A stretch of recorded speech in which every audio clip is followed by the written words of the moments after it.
Good evening, everybody. My name is Mike Miller, and today I'm going to talk a little bit about my testimony and how Jesus changed my life.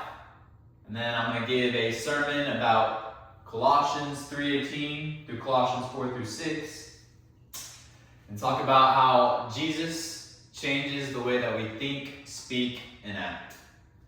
So, first, I'm going to start with who I am. My name is Mike Miller. I'm a PE teacher at Coastline Christian Academy in Gulf Breeze. So I teach a lot about sports and how physical education matters a lot. I love sports, being outside, hanging out with friends, being very active every day. I'm very passionate about that. So to start off with my testimony, I have a very different story than most people. I didn't grow up in church. Me and my parents barely ever went. We would go on Easter and Christmas, and I used to go to Wednesday night services with my friends whenever I was in middle school. They would give me rides every day. But other than that, I didn't know who Jesus was, and I didn't understand why I needed him in my life. And it's hard to live life that way. So my freshman year of college, I went to Arkansas State University with a bunch of my friends, and I was rushing a frat with a bunch of my friends. I had a lot of friends from high school already in the fraternity, and I was looking forward to being in it, not knowing how bad of an influence it can be and how that lifestyle can change my life. I was really looking forward to being in a frat, but before I became a pledge of the fraternity, college pastors and college ministers from Campus Outreach, which is a Christian organization at my college, they sat by me and my friends at a lunch table, and they shared the gospel with us, and they shared their testimonies with us, and it was amazing. And we believed them, and we believed that God came to the world to die for our sins so that we can have eternal life through him, and that we can have a change of life here on earth. So as soon as they shared the gospel with me and shared their testimonies with me, I didn't care about the frat that I was joining at all. I just wanted to hang out with these guys and be a part of their lives, and because I could see that they were living a life that I wanted to live, and that they would be a much better influence than me, than partying with fraternities and sororities every weekend. So I started hanging out with these college pastors. Their names were Zach Shipley and Michael Johnson, and I would go to their house all the time and do Bible studies with them and learn a lot about them and how I can navigate my life as a young adult and steer away from temptation and be more godly. That way, I can be a better influence to those around me, and hopefully make my parents proud, and to please God, which is most important of all. And that's whenever I found true contentment and true hope, peace, and joy in my life, is whenever I gave my life to Christ and started following him, and when he changed the way that I thought, spoke, and acted around my friends and family. And it was the best decision I ever made, and ever since then, I have not regretted it at all, and I know what true satisfaction is, and it is not in sports and partying and drinking or saying things that I shouldn't be saying or looking at things that I shouldn't be looking at. It's in Bible studies, worshiping God, learning about who Jesus is, walking with him, praying, being around a godly community. That is where true satisfaction is. And I'm extremely grateful for God leading me down that path. So it's basically a little bit of my testimony. And right now I'm very excited to talk about Colossians 3:18 and through Colossians 4 through 6, because it relates heavily to my testimony and how it matters that we give our life to Christ. So, if you had one day to hang out with a famous celebrity, but you didn't know who they were, how would you be able to tell who they are? If you hung out with an NBA player for a day or a week, how would you be able to tell that he's an NBA player? By the way that he lives his life, by the way that he thinks, speaks, and acts. You would see that he acts like a basketball player. He goes to basketball practice. He thinks like a basketball player. He's always thinking about the NBA, and he will speak like an NBA player. All right. So if you wanted to find out who you are with, who they are, you look at how they think, speak, and act. Pastor Michael likes to talk about if you had a camera following you around for a week, would it show that you are a Christian? Would it show that you truly gave your life to Christ and that Jesus has changed your life? And you can know that by, if you're looking at the camera, how you think, speak, and act throughout that week. All right? So Paul is talking about that here in Colossians, and we're going to read more about it. When Jesus changes you, when you give your life to Christ, you've been raised with Christ, and it changes you as a person, as a student, as a family member, as a friend. It changes every aspect of your life, and it makes you a better influence to those around you. Just like those college pastors who changed my life by being great influences and steered me away from bad influences. When Jesus changes your life, he turns you into a great influence. That way you can influence others to be great influences. So let's look at Colossians 3:18 and dive right in. Wives, submit to your husbands as is fitting in the Lord. Husbands, love your wives and do not be harsh with them. Children, obey your parents in everything, for this pleases the Lord. Fathers, do not provoke your children lest they become discouraged. Bondservants, obey in everything those who are your earthly masters, not by way of eye service as people pleasers, but with sincerity of heart, pleasing and fearing the Lord. Whatever you do, work heartily as for the Lord and not for men, knowing that from the Lord you will receive the inheritance as your reward. You are serving the Lord Christ. For the wrongdoer will be paid back for the wrong he has done, and there is no partiality. We'll stop right there. So, if we look at verses 18 and 19, what does it say? It talks about marriage. It talks about wives and husbands. Middle school boys and girls. I know you guys, none of y'all are married. None of y'all have a husband or wife. But if you start right now to speak nicely, to say you're a boy, if you start learning how to treat girls, how to speak nicely to them, build them up with words, not being mean, if you start learning to cooperate with one another, then you will learn not only just boys and girls, but if you start learning to talk to your friends and your family members and those around you, if you start learning to cooperate with them and using your words wisely around them and just practicing teamwork with those around you, that'll help you and your relationships later on in life. Not only that, you'll be well practiced for teamwork in your marriage later on in life.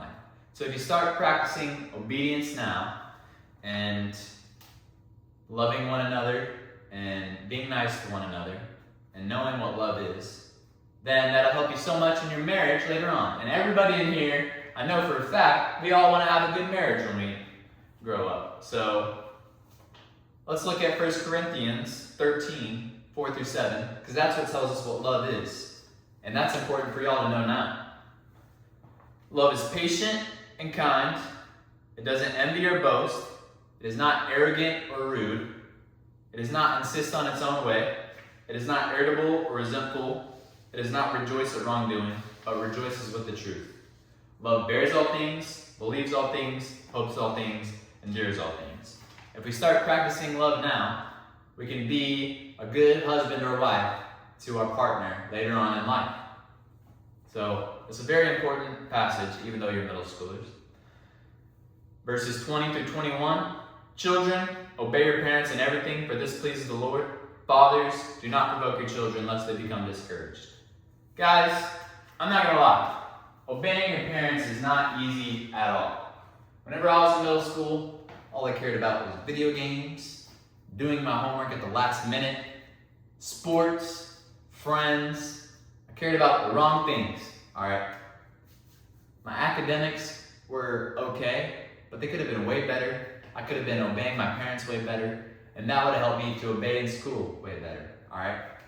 So if you guys practice obedience now with your parents, that'll help you so much practicing obedience at school and practicing obedience later on in life when you have a job. You have to obey your boss and follow his commands and just be a good worker in the workplace. Because we all want to be a great worker for our boss later on in life too. And that starts now by being obedient to your parents because they are way smarter than you. They have like 20 years of experience on you, so they know way more than you. Get that through your mind, all right? I tell you this right now. You can ask me or any adult in the room. If we can go back in time, we'd be much more obedient to our parents because that's the key to a good life. All right? So please practice that now.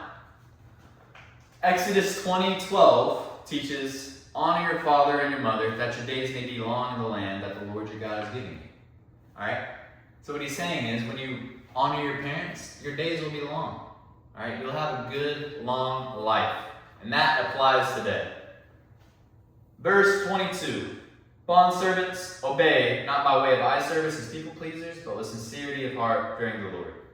A bondservant is not what you guys think it is, all right? It's like, if y'all have ever seen Batman, it's like Alfred to Bruce Wayne, all right? It's not like a slave in the way that we think it was and the way that things used to be, but these bondservants were doctors, lawyers.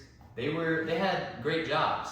But usually they become a bondservant if they had a debt that they would owe. They would work extra to pay it off.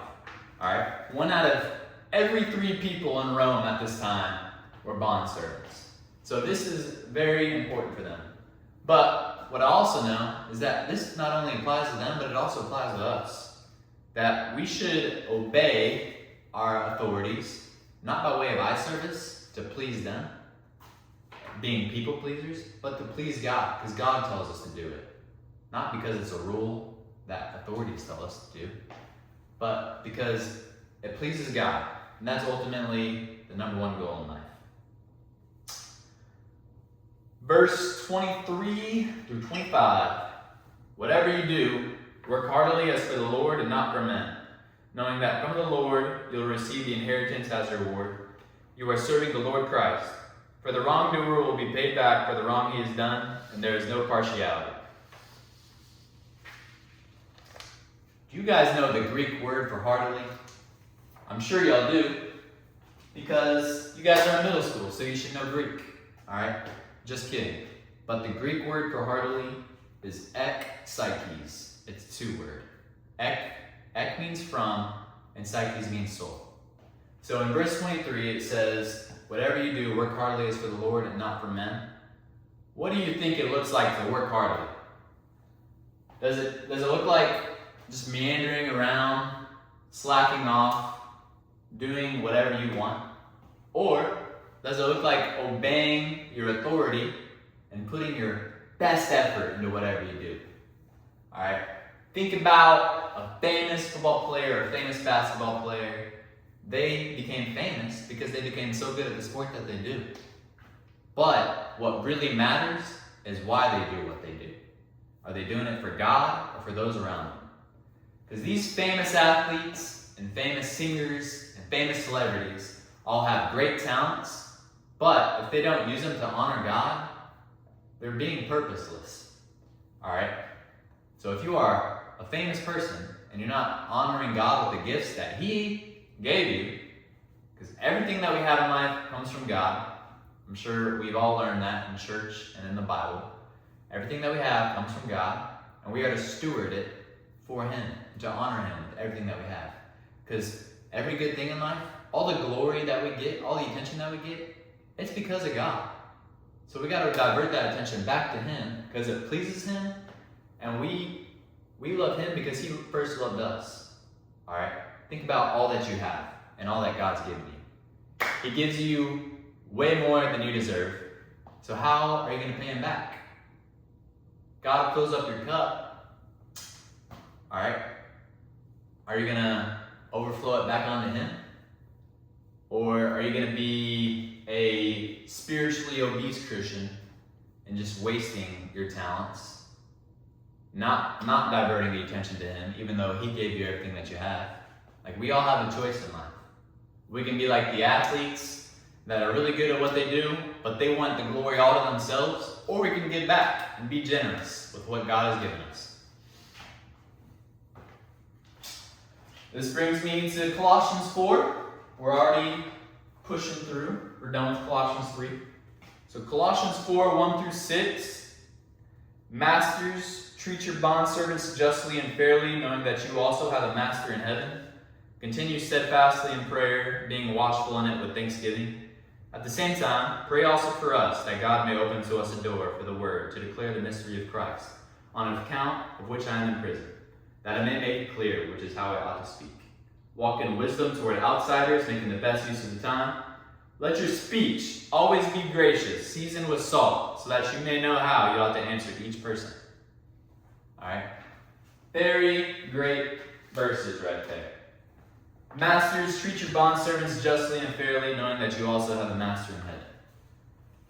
There is a verse in Proverbs that says, the rich and the poor meet together, but the Lord is the maker of them all. So whether you are a master, or a bondservant, or a slave, or amazing at something, or terrible at whatever you do, we are all equal, created in the image of God. So we need to treat each other justly and fairly. Think about how God treats us and loves us and gives us more than we deserve. We need to treat others the same way. Do y'all know the number one commandment in the Bible? It's to love God with all your heart, soul, and mind, and to love others as yourself. This is the golden rule. All right? If we aren't loving others as ourselves, and if we aren't treating people the way that they should be treated, then we will deal with the consequences of that here on earth. This isn't a rule just to make society way better, but this actually gives your life a much better experience. Think about how much people will like you and love you if you treat them correctly and justly and fairly, and treat them and love them the way that you love yourself. All right?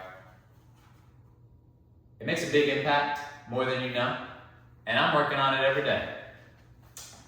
Verse 2, Colossians 4, continue steadfastly in prayer, being watchful in it with thanksgiving.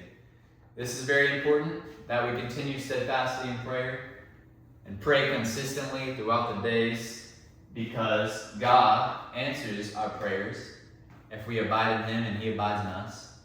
All right? And we all need things, we all want things, and we all want to get rid of things in our life. And we can do that through prayer. Prayer is more powerful than we know. If we look at Luke 18, Jesus tells a parable about how a persistent widow pursued her court case with an unrighteous judge.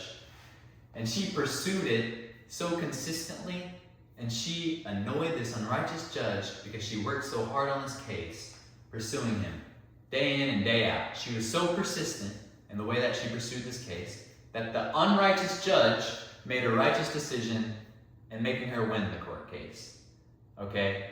Now, if this unrighteous judge gives this persistent widow what she wants, think about how our righteous and perfect Father, think about how much he will give us if we are persistent in prayer and we come talking to him every day with our burdens and what's on our mind. Because guys, there's so many things that we can be praying about. For myself, there's so many things that I should be praying about every day, that there's so many burdens and things that I worry about, things that I think about, that I should bring into God every day. Things that I want, things that I need, but I don't do it enough. And I know if I did it persistently, like the persistent widow, that my life would take a drastic change. So take what I'm saying right now and please apply it to your life, because I'm going to apply it to my life, and I know God's going to bless. God blesses persistent prayer. Just like I said, if an unrighteous judge is going to give this widow what she wants, think about what our righteous and perfect Father is going to give to us. Verses 3 and 4, at the same time, pray also for us, that God may open to us a door for the word, to declare the mystery of Christ, on account of which I am in prison, that I may make it clear which is how I ought to speak. Now, when we read this verse, all right, we hear Paul asking us to pray. And surely we're going to think he's under house arrest, so he's going to pray that he's going to ask us to pray that he gets out of house arrest. Because if we were in prison or if we were in house arrest, we would want out of there immediately. Think about COVID. Think about how we were cooped up in our houses. I was going a little crazy. All right, I needed to get out of my house. I would have been asking everybody to pray that I get out of there. But Paul, in his righteousness, and because Jesus has changed his life and has changed the way that he thinks, speaks, and acts, he doesn't pray to get out of house arrest, even though the Romans put him in there unfairly because he was preaching the gospel. Paul prays that his ministry would still continue to be effective and that he can continue to glorify God at a high rate, even though he's in house arrest. So Paul is not worried about his own glory or his own comfort. He's worried about God's glory. And I pray that I would apply that to my life, and that all of us would too. Because I love comfort, and I love my own glory, and I know that my life would change forever if I cared way more about God's glory. And ultimately, God, like I said, God gave us everything that we have, so we should want his glory more than our glory. So that's a great verse, because Paul is in such a terrible circumstance, but he's not praying to get out of the circumstance. He's praying that he can still use it to glorify God to the best of his ability. How powerful is that? Verses 5 and 6, walk in wisdom toward outsiders, making the best use of the time. Let your speech always be gracious, seasoned with salt, so that you may know how you ought to answer each person. Verse 5 again. Walk in wisdom toward outsiders, making the best use of the time. People, outsiders, non-believers, they're watching how Christians live. All right? They're very, They're very perceptive of what we do. Because we have a high standard for ourselves. And sometimes we hold others to a high standard. All right? We want the best for people, and we want the best out of ourselves. So if we are walking in wisdom toward outsiders and being wise with our words and the way that we act, these non-believers and outsiders of the church will look at us with a high standard, and they'll think highly of us. And not only that, they will look at Jesus. They'll say, hey, why are these people acting so great and nice and kind and being gracious with their words and being so wise with how they act? Who is it that they follow? What changed their life? Why are they this way? It makes them look into Jesus, and that is what we want. We want people to know Jesus, because Jesus changes your life upside down. Guys, if I'm being completely honest with you, God has changed my life completely upside down, inside out, for the better. And the best thing that we can do in this life is help people to know Jesus. That way they can do the same for them. That way God can do the same for them. Because when we go to heaven, the only thing that we're taking with us is other people. So the best thing we can do is walk in wisdom toward non-believers and outsiders. That way they'll want to know who Jesus is. Verse 6, let your speech always be gracious, seasoned with salt, so that you may know how you ought to answer each person. It matters how you talk at school. It matters how you talk on TikTok, Snapchat, Instagram, video games. Everywhere you go, it matters how you talk, guys. Let's build one another up and talk with graciousness. Now, what does Paul mean by season our words with salt? Is it possible to season our words with salt? No, it is a metaphor, all right? What he's saying is, have y'all ever eaten French fries without salt? It's not good at all right? Just like talking to a monotone person, or a person who never gives compliments, or a person who's always down, all right? The best thing we can do, an amazing thing we can do, is have enthusiasm because God has changed our life, is to be gracious with our words, complimenting each other. Think about how one compliment can change your whole week or your whole day. One truthful compliment can flip a person's day around. That's the power of words, okay?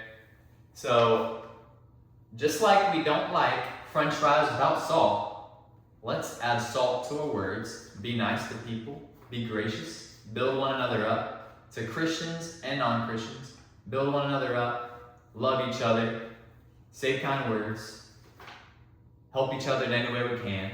Alright? Words matter so much. Now, there's a cool story in the Old Testament that really relates with this sermon as well, about how Jesus can change the way that you think, speak, and act. Alright, if we think about Joseph, do we all know Joseph, the dreamer in Genesis? Joseph's life was changed upside down by God. Now, what do I mean by that? Well, Joseph was actually youthfully arrogant. Joseph was highly favored by his dad and his mom because he was the youngest, and they gave him so much favor that his brothers did not like him. Think about how mad you'd be if your family favored one of your siblings way more than you. That would frustrate me so bad. Alright, and I think my parents favored me, I'm not gonna lie, because I'm the youngest in my family, and I got a little bit of extra attention, and I loved it. Alright, but we're going to ignore that. So, think about how broken his brothers must have been. Alright, now Joseph started to have dreams. And Joseph went up to his brothers for some odd reason and told them his dreams. Knowing, Joseph was 17, guys. Joseph was 17. His parents loved him the most. So that kind of broke up his family a little bit. There's some brokenness there, true brokenness, which is terrible. All right. Joseph says, "Brothers, hear this dream that I have dreamed. Behold, we were binding sheaves in the field, and behold, my sheaf arose and stood upright. Behold, your sheaves gathered around my sheaf, all right, and bowed down to my sheaf." His brothers said, "What are you saying, man? Are you indeed to reign over us? Or are you indeed to rule over us?"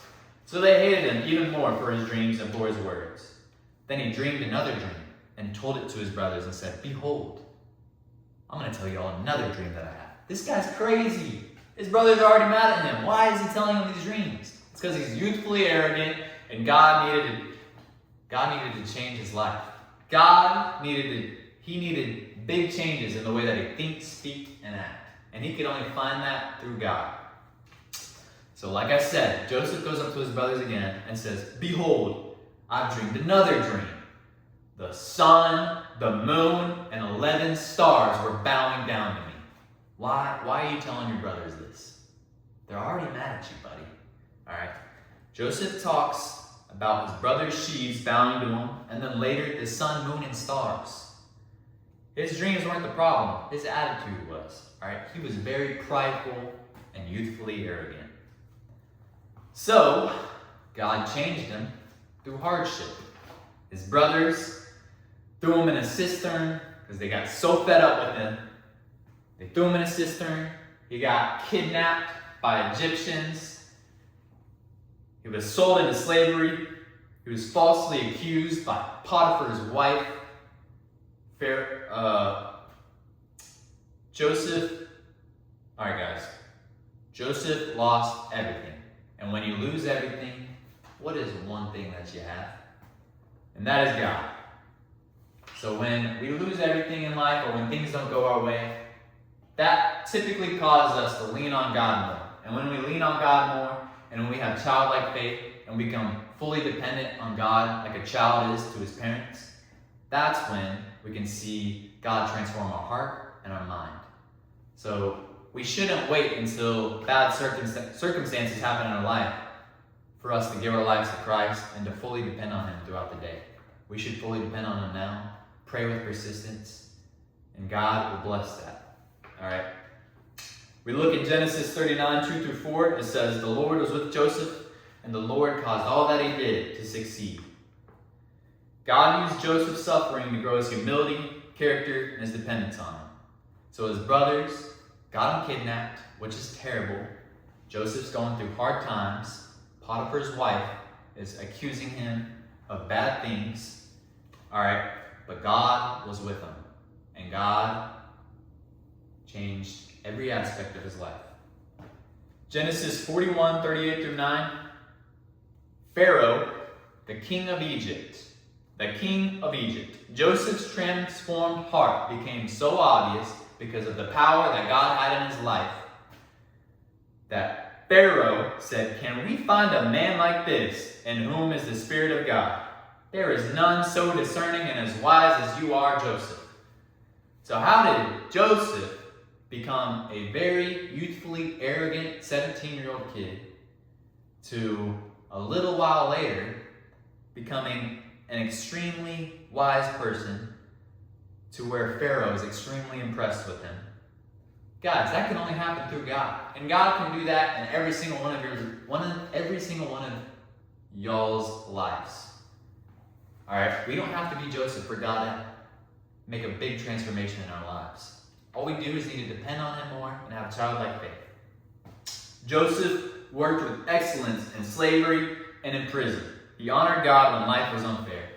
A lot of us in here tonight are going through very hard circumstances. And this is a great opportunity for us to lean on God more, to pray more, to ask for help, to grow in our walk with God. Because he can change your life as we see he's doing for Joseph. Let's look at Genesis 39, 21 through 23. But the Lord was with Joseph and showed him steadfast love and gave him favor in the sight of the keeper of the prison. And the keeper of the prison put Joseph in charge of all the prisoners who were in the prison. Whatever was done there, he was the one who did it. The keeper of the prison paid no attention to anything that was in Joseph's charge, because the Lord was with Joseph, and the Lord can be with us if we depend on him like Joseph did. And whatever Joseph did, he made it succeed. Again, it says that the Lord was with him and made everything he did succeed. Guys, if we want to change how we think, speak, and act, we can do it by giving our lives to Christ and following him and being more dependent on him and realizing that life is too hard without God. Alright? A lot of us in here don't want to admit to ourselves that we need to change how we think, speak, and act. We have to surrender to God. And I tell this story about Joseph not to show how cool Joseph is or how crazy of a story it is, but that God can do the same thing in our life, and I want it to happen in my life even more. I'm going to cap this sermon off with Genesis 45, 5 through 7. And now, Joseph is talking to his brothers, the ones who got him kidnapped and put him through this hard time. Alright, listen right here. Joseph says, "Do not be distressed or angry with yourselves because you sold me here.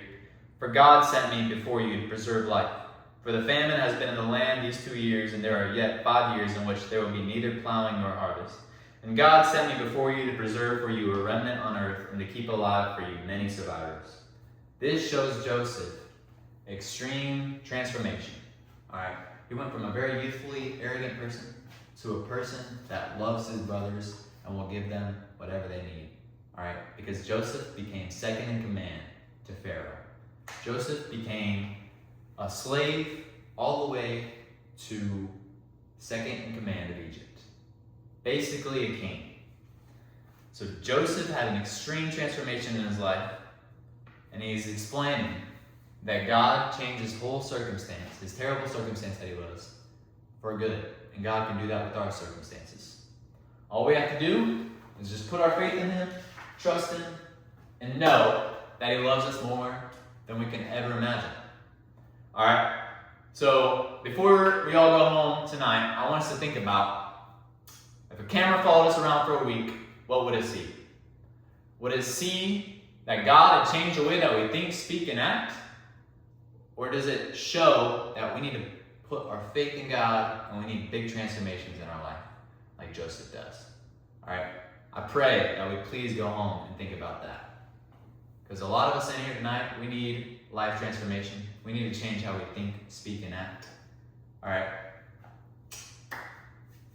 Thank you for listening, and have a good night.